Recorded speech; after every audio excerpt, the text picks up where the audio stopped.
Welcome back, everybody. Derek Sue. Today, as the leader and founder of 77th Ave Rangers community. And so what I'm doing today is an update on the vermin control that we've been using. The non-poison vermin control, meaning that it kills rats and mice, and it has been. And I've posted some examples of how big they get. In fact, there's been a couple of times at the end of the street in the middle of the night, there's a rat that's hidden, and then when I roll things over, that rat is like a small balloon where its legs can barely touch the ground. And so it was dying, and so it's very effective. And so this is kind of what it looks like.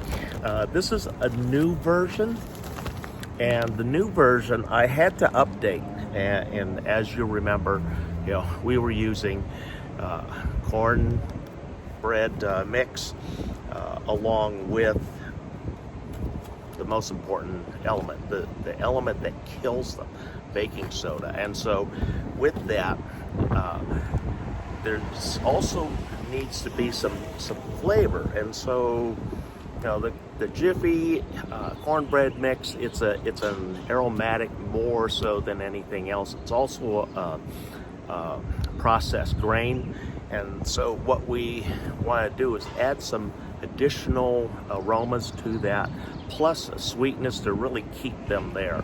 And so like I said, I started out using brown sugar, and brown sugar works very well because it's an aromatic, and then also because it's sweet, it keeps them there, and then they eat more of the baking soda. And so that's the whole premise of that. But then here's the thing: after a few nights, if you notice no movement or returns to that particular plate, but yet you still hear or have seen vermin running around outside in the middle of the night, which I have. So that's an indicator that things have to be changed up. And so they've adapted to this. And so what I needed to do was change the aroma. And changing the aroma, I added cherry jello. The smell of the cherry jello is incredible. And rats, the first few nights that I had that, you hear them fighting for this stuff, or they could have been fighting for their life because they ate so much. They almost emptied out the tray. I'm going to show you some video of the trays, and in fact, one rat was so big, where I set the tray, he couldn't get into the tray, so he pushed the tray over the lip of the curb and dumped it into the gutter partially so that he could eat that. And so I'm going to show you some pictures, video of those things. But today I'm kind of at the end of this particular granola type cereal, and granola cereals, I love them. They're healthier, they give you the fiber that you need, and also a small amount of protein. But also at the end of the month, these get kind of stale, and so what I've done, I've broken up the real hard large chunks, and so now it's a fine granular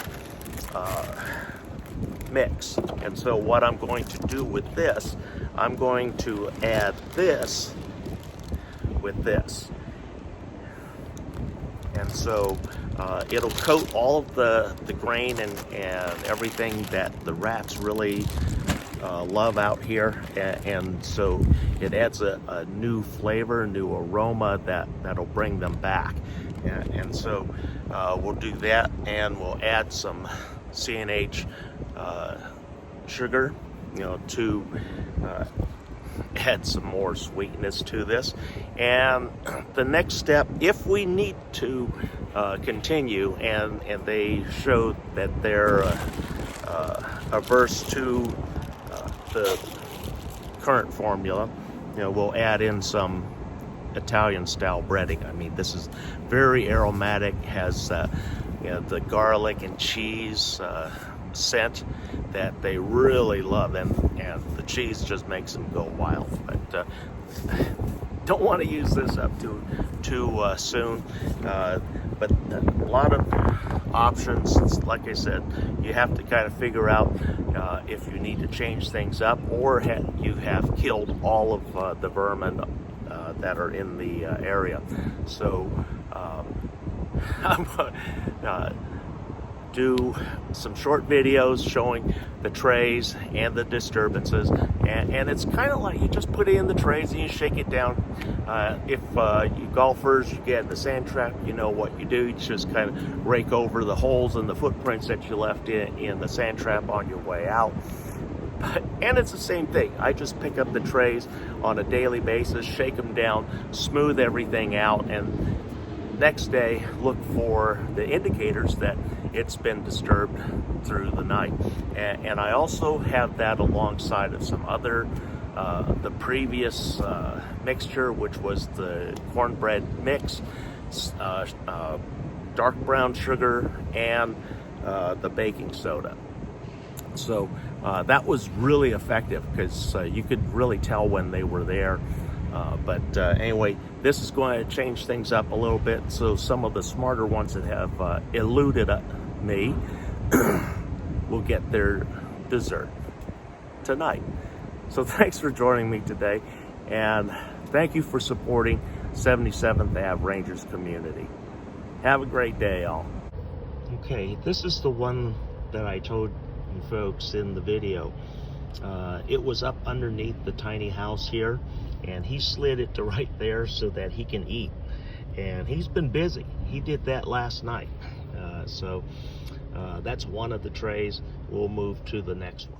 Okay, and here's just a general pile that I put here, because I noticed that there was a lot of rat droppings, and so I put this pile here. As you can see, there's a few ants that get into it. It's not a big deal, but what I am seeing is some fresh rat droppings right there. So that lets me know that I still have a rat problem, because that was from last night. So we'll move to the next one, which is right here near the refrigerator. And so you can see both of these. One is just the corn muffin mix with the sugar and baking soda, and the other one right there has the cherry jello added into it, and hasn't been disturbed too much. There is something small that's been in there. You can see some footprints in there, and then the last one is next to the shower, and so we're going to take a look at that one here. Oh yeah, that one's been real busy. This one's busy. You see a couple of them have been in there. It's something big too. You know, there's some big paws right there. I mean, look at the size of those footprints. That's the front paws of the rat. That's at least the size, a little bigger than a quarter each. That's a pretty good size rat. And then here's the old stuff. They've just about finished everything there. So anyway, in closing, I just want to mention number one, there's no poisons involved with this, so it's completely non-toxic to humans and pets. That's important, because there's the community, we have feral cats here that actually catch and eat these rats. Even if they're dead, sometimes they'll pick them up, take them away, because that's a source of food for them. So we want to make sure it doesn't harm them and any bird that might come along and eat one of these, or a raccoon picking up the dead bodies, because I've seen them as far away as a block. I found them, and then I've had them as close as right here across the street, so I know that it's very effective, and that the poisons, or the non-toxicity part, it actually does kill them.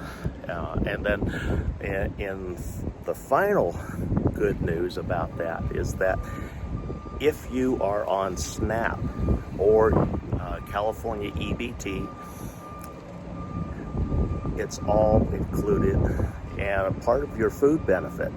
So everything there, you can have put a small portion of your SNAP or EBT and fully pay for that. So you don't have to pay for it out of your pocket. It's all considered food items. And so you can purchase this through your EBT SNAP benefits. So that's just what I want to say in closing. And if you use it, be sure to put them in trays that are reasonably low, but it doesn't have to be too low, because you saw in that back here footprints on that one. That was a pretty good sized rat, and it's probably still running around. But thanks for joining me today.